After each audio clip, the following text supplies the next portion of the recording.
Hi, this is Steve Gregg. And Pam Lathrop. And this is the August edition of Beloit Today. And August, there's still plenty of time left in the summer. Definitely. There's a lot of things to do yet. Yep. But we are here in the entranceway of Aldridge Middle School, as you can tell.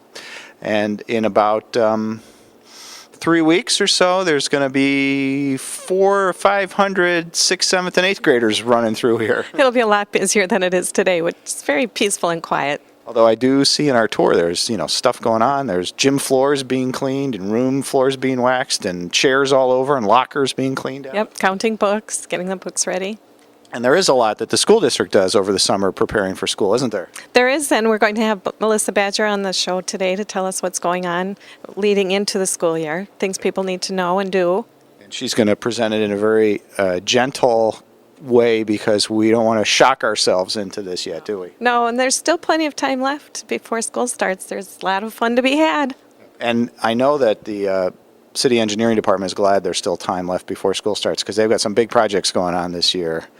Yes, they do, and we are going to go downtown and talk with Luke Arnold in a little bit and get some information on what's going on downtown. All right, so how about you do the schools and I'll do the construction? That sounds great. Okay, thanks.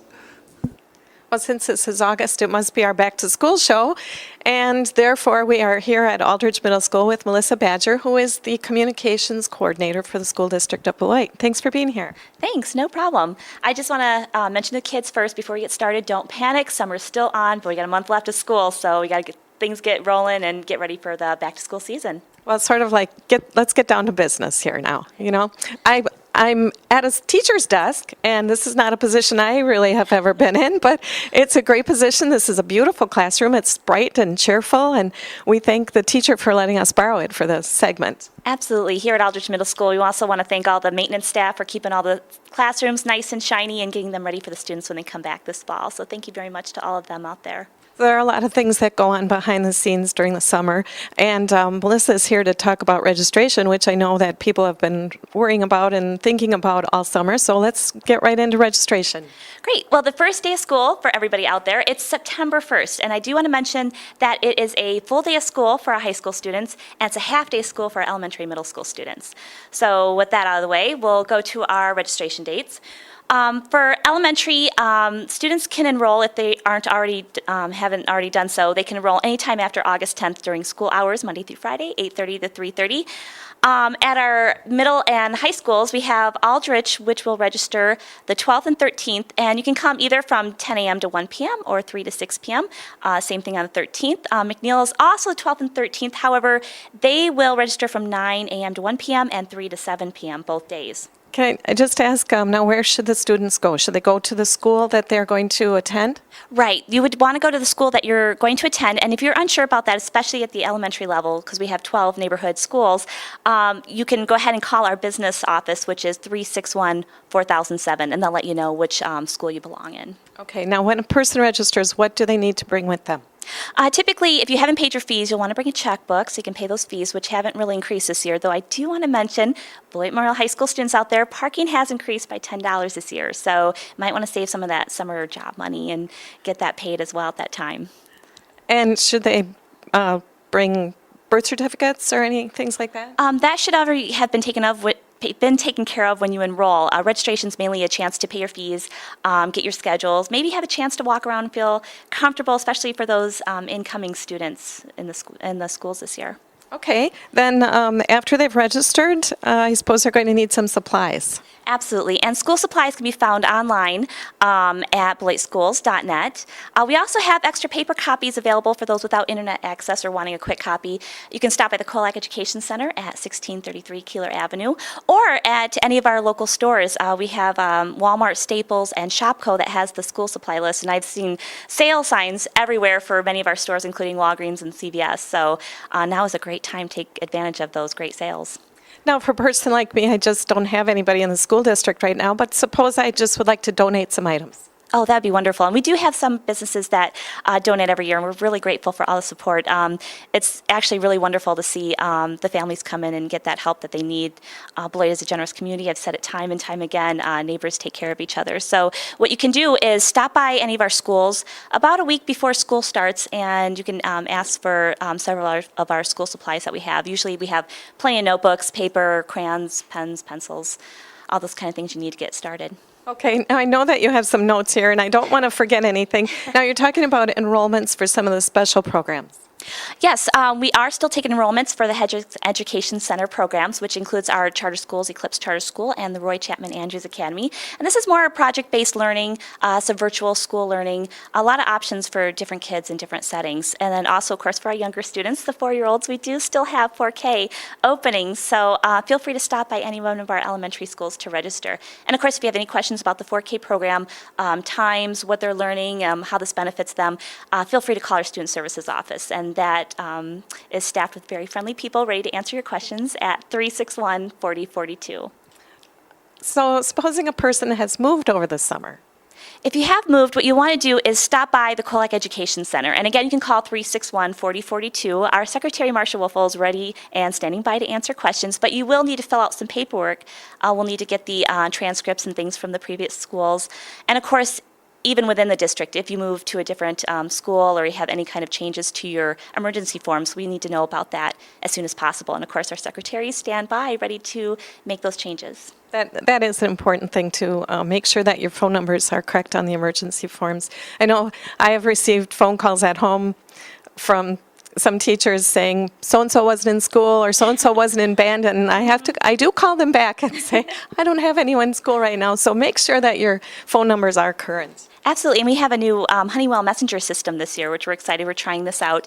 It is going to be available to send out messages if we have any kind of emergencies or anything like that. We'll be capable of sending out phone messages directly to parents. Now, this is the painful subject, okay? Let's talk about immunizations. Right. And I know, and of course, the children are really looking forward to that one, but it is important and really encourage people to stay up to date. And of course, the state has some new requirements this year.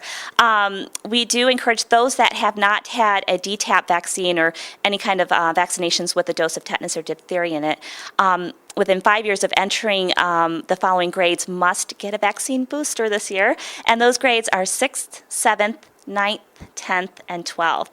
So we also have some changes to the chickenpox vaccination. And of course, if the children have had chickenpox, they don't need to get this vaccine. I think they've paid their dues on this one. But if they do need to get it, the students entering kindergarten, 1st, 6th, 7th, and 12th must have had a second chickenpox vaccination. And that is a state requirement. So we are making sure that we're tracking those. And of course, if you do have the changes to your immunization records, just please contact our school offices and make those changes on the forms.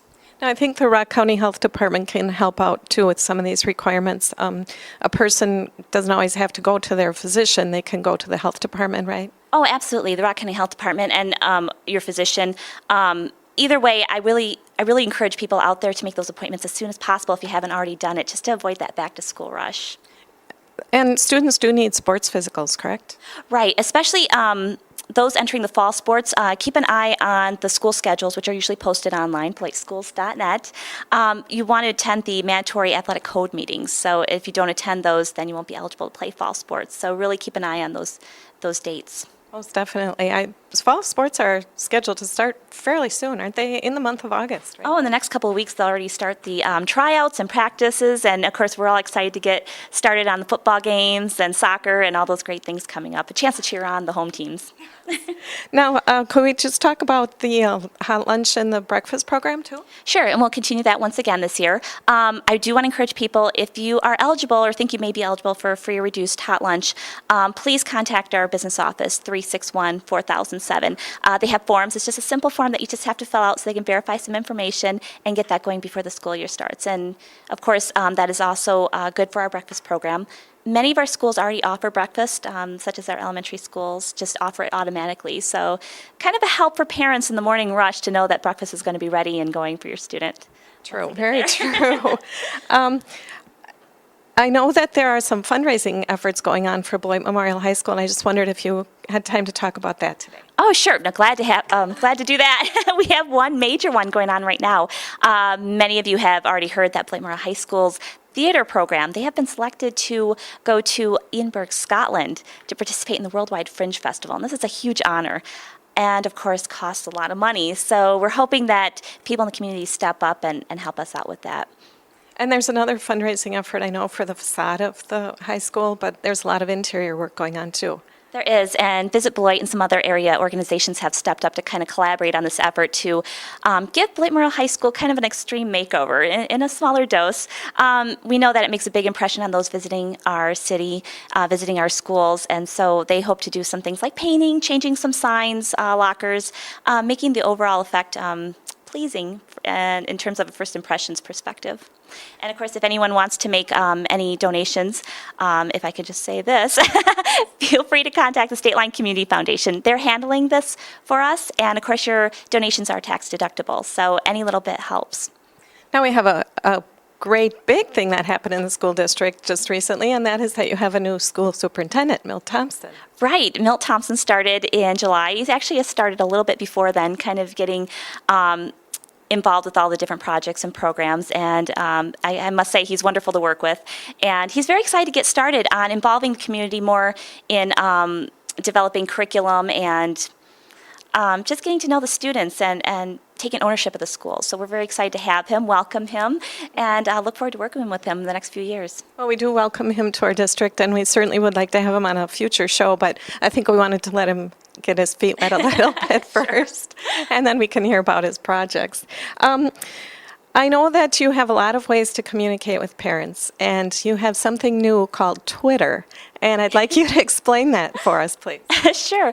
Well, we have started several things this year. I mean, of course, we're going to still use the media and different ways that we've been communicating, school newsletters, but we also have e-newsletters that we had started last year, Twitter, which we just started a few months ago, and this is really neat because you can sign up for free right online. We have a link on our website, beloitschools.net, and you could have updates sent to your email, your cell phone, whatever's convenient for you. And so it might be something simple like we might be looking for a new coach for something, or it could be breaking news, a board announcement. So it's a nice way to stay in the loop. It's free, and we encourage people to sign up for those. And Twitter messages are short and sweet, right? So you're not going to end up having to read a long paragraph. Right, and I've been told I tend to ramble, so this will keep me to only 140 characters, and I can send these out from my cell phone or computer. So I look forward to using that a little bit more this year and communicating with people. Do you have anything to add before we close out the show? Again, I just want to thank all the summer school staff for working hard to provide more learning opportunities over the summer, because that can be a long time, and it's a nice way to keep students learning over the summer. Of course, the maintenance staff for keeping all these classrooms and buildings shining and ready for us, and we just look forward to everybody coming this fall. So thank you so much for having us again. Oh, you're welcome. And we do want to point out this sign that this teacher has on her desk, or his desk, that we just really thought was special. It says, "No whining." So parents, guardians, students, don't whine. Summer's not over I want yet. a copy of that, by the way, for home. And thank you so much for being on the show. Thank you so much. Well, I'm right in downtown Beloit. There's a lot going on construction-wise, as you can see over my shoulder. There's noise, there's trucks. I mean, this is just Tonka truck delight. And with me today is Luke Arnold. Luke is a project engineer with the city of Beloit. Luke, thanks for taking a few minutes. Great, thanks, no problem. You got all the garb here, you know, you're ready to go. Well, when we're out in front of all this heavy equipment, you want to make sure you can be seen.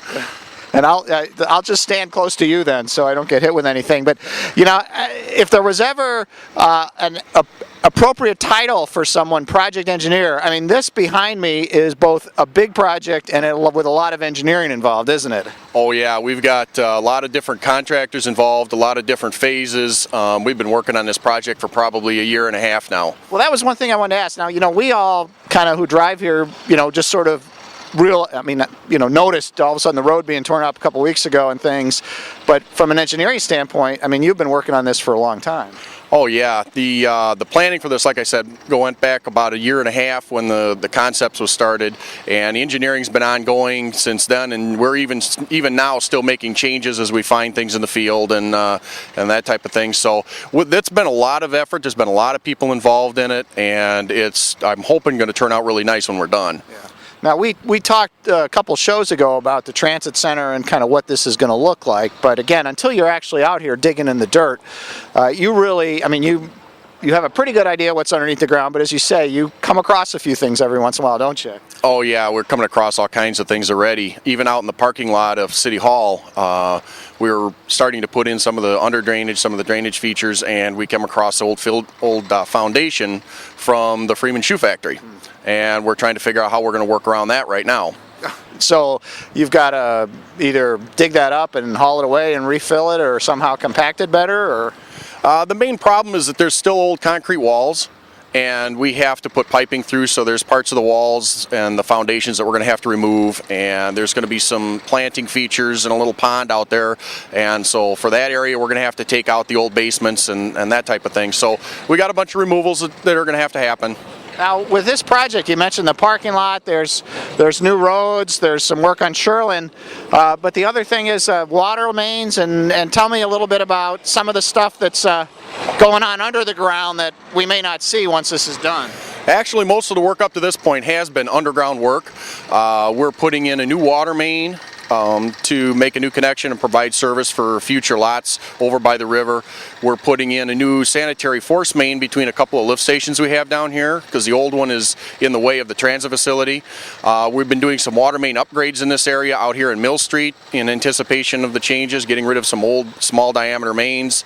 So a lot of the work that's been going on has been that. There's been a lot of services being switched over to new mains, and so there's been a number of water outages for a while we make those changeovers.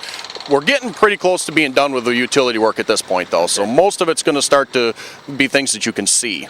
Now, a typical summer, you'd be doing a lot of road work, or new road construction, or road rehab, maybe some other projects. This one, in your years at Beloit, is probably a little more complicated than anything you've worked on before? Yeah, it's a pretty involved project. Probably the last thing I did in Beloit that was like this was some of the streetscape work that was downtown, and even that didn't get into the underground work. This one, it's been a number of years since I've worked on something quite this involved and quite this interesting. Now, I mentioned Sherlin Avenue being closed, and that's because we're raising it up. That was originally, you know, that's not directly related to transit, but we're kind of doing that at the same time, and that's to help with some of the flooding situation that we saw last year? Yeah, it is. We actually got some federal grant money to help pay for that, and as a result of the flooding last year, we realized that one section of Sherland Avenue is a little bit too low, so in order to bring that up and kind of flood-proof it, if you will, we're taking the opportunity of having everything else kind of torn up out here. We had to close Sherland anyway for some of the utility work, so we're just going to go ahead and get that taken care of too.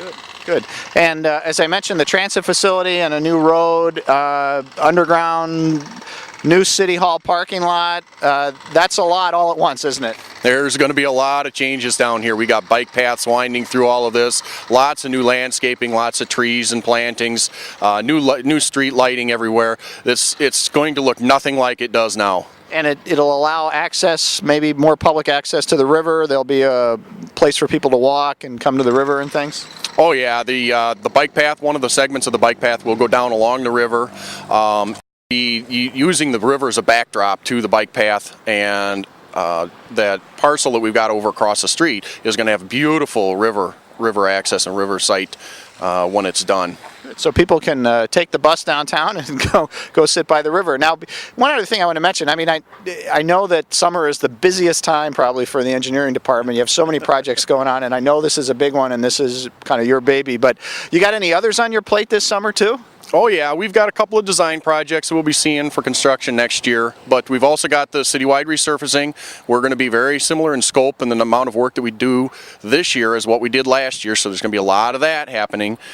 We've got some work going on over on the industrial park, doing some work on some of the concrete streets that are having trouble over there, and in the meantime, all of the normal everyday things that we do in engineering as well. So yeah, we're still very busy. And then of course, the state is the lead agency on the Gateway Boulevard and the Highway 43 work, but of course we have a kind of ongoing discussion with them. I mean, that impacts us as well, doesn't it?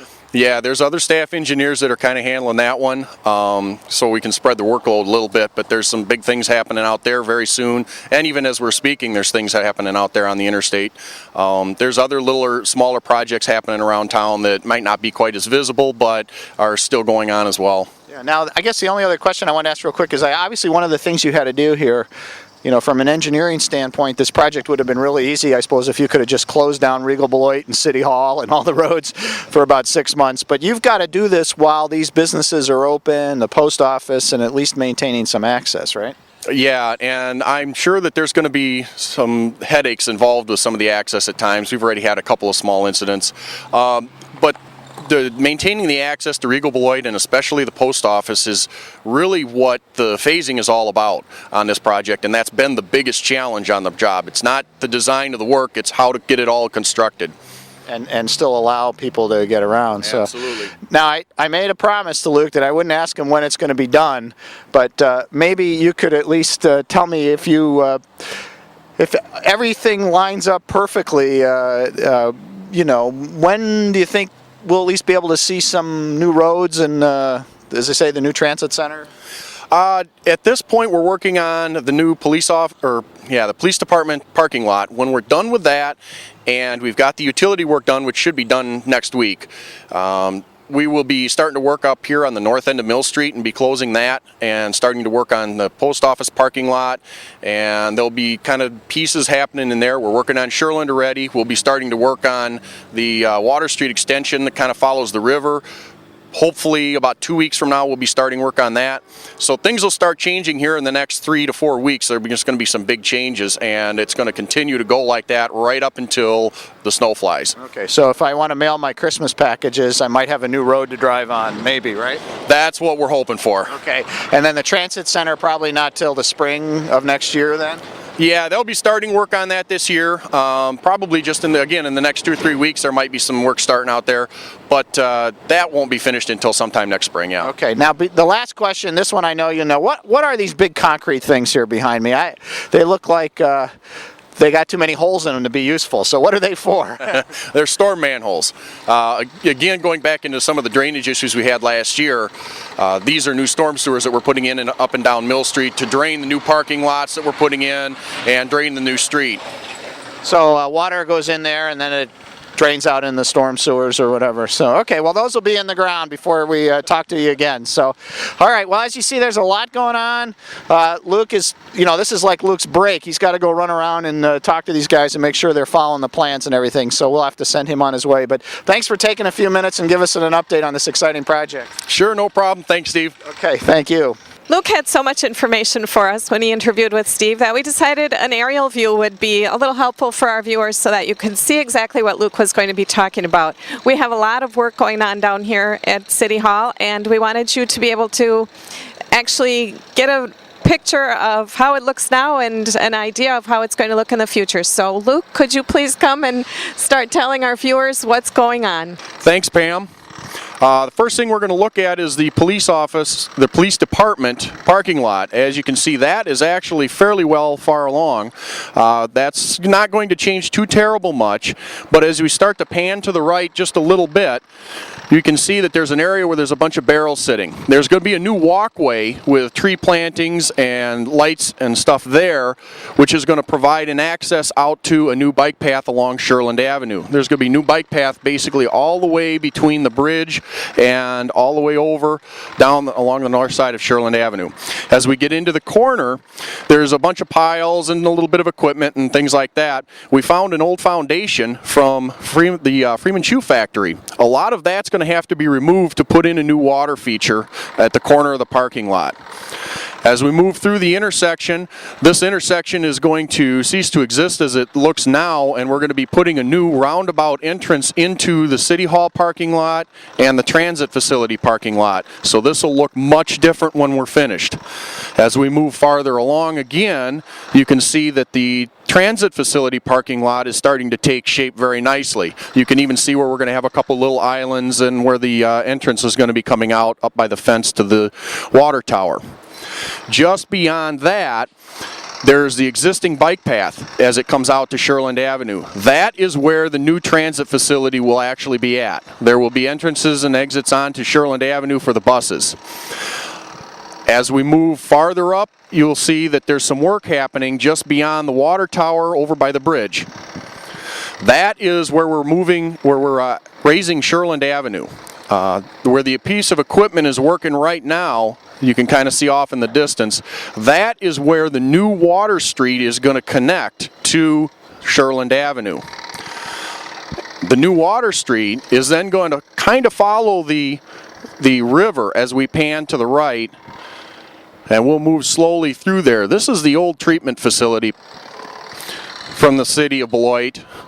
And we're going to be reclaiming that as another lot, and that the street's going to follow the river, and on the far side of the road is going to be the new bike path following the river. A lot of new trees. There's going to be some seating areas back there and some other features.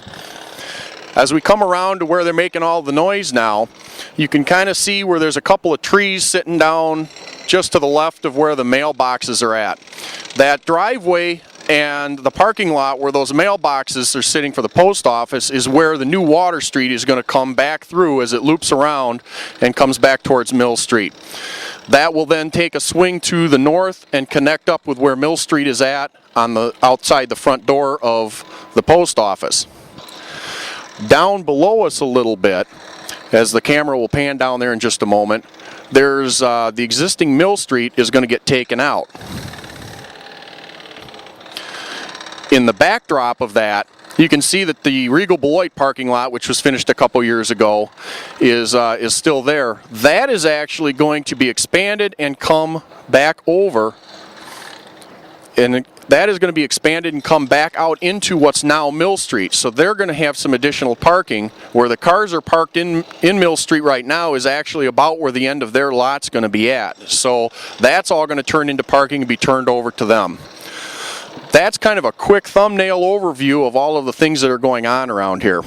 It's August. We're out here at Snappers Park, and Jeff, this park looks beautiful. And I have with me today Jeff Voss, the general manager of the Snappers. And Jeff, what's happening? I can't believe we're saying that the Snappers are winding down, but there's literally about 4 weeks left. And what's coming up? We've got lots of stuff coming up. About 4 weeks left in the season. We wrap up on Labor Day. We have 17 home games left. 8 of them have fireworks shows yet. Wow. Pretty much every Friday, Saturday, and then we have one on a Thursday night and one on a Sunday night coming up. A bobblehead giveaway of Kyle Weaver in his Beloit Memorial High School basketball uniform. So plenty of fun things yet to do out here at the ballpark as we kind of wrap up the season. And you have a big special event fundraiser, a Mardi Gras night. Is that August 13th? Yep, Thursday, August 13th. Tickets are $30. It's a fundraiser. It goes to help out the Pullman Field Improvement Fund. It includes your ticket in, a catered dinner by Best Events Catering, Mardi Gras themed party, beer, wine, soda the whole night long. And then, as I said, we had to reschedule one of our fireworks shows, and that'll be that night after that game. Oh, great fun. The weather's finally beautiful, and I think it is a great time to come out at the ball game. You cannot have a better time than sitting out here, bringing the whole family, coming to the Mardi Gras night, coming for the fireworks night, whatever. And we at Visit Beloit are having a special community day, and we have tickets, lots of tickets that you can pick up at our office. You pick up a coupon. If you come to the game on August 20th, you turn in your coupon, and it's only $3 to get in, and that's a pretty great deal. It's a half price or less. And so come on, and we're going to have some special things going on that night. We have a special person to sing the national anthem. We may have a special surprise person throw out the first pitch. We're going to have Visit Beloit booth set up with some activities going on. So come down. It's a great way to celebrate your community on August 20th. Stop by Visit Beloit and pick up your tickets. You can have as many as you want. Bring the whole family, bring relatives, bring the whole neighborhood, whatever, and we'll be at the Snappers on August 20th. A few other things coming up yet this summer is Field of Dreams, our big movie night at Harry Moore Pavilion, or this year it's going to be in the Great Lawn. We're going to have Field of Dreams. It's 20-year anniversary of that movie, and we will actually have corn and kids baseball. Kids should wear their baseball uniforms down. We're going to have a wiffle ball field set up. I think some snappers will be down there, probably Snappy. So there'll be a lot of baseball themes. We've got some giveaways, lots of fun for the kids. Again, we're making it an interactive movie. We'll have the Rotary Turtle races going on, and there'll be arts and crafts for the kids. So it's a whole evening of fun on August 15th at Riverside Park. That's Friends of Riverfront producing Fields of Dreams. On August 22nd, we have the boat races, 22nd and 23rd. The boats put in at Wooten Park. The time clock is over by the tennis courts, just north of the tennis courts. We have a great spectator area, and lots of boats will be down. There'll be a lot of fun, as always. And Big Fin Boats will be bringing their classic boats out on the 22nd, so you can see some of the really cool classic old boats. And they really do these boats up right. They've got great trailers and things that match their boats in some cases, and it's quite something to see. So boating on the 22nd and 23rd, and of course the farmers market goes on all of August, September, October. Right now is prime season for all the vegetables and fruits and things, so don't miss the farmers market. And Fridays in the Park go on all the rest of the month. So come visit us at our office at 500 Public and pick up your Snappers ticket and information, or call us at 365-4838, or get all this information on our website, visitbeloit.com.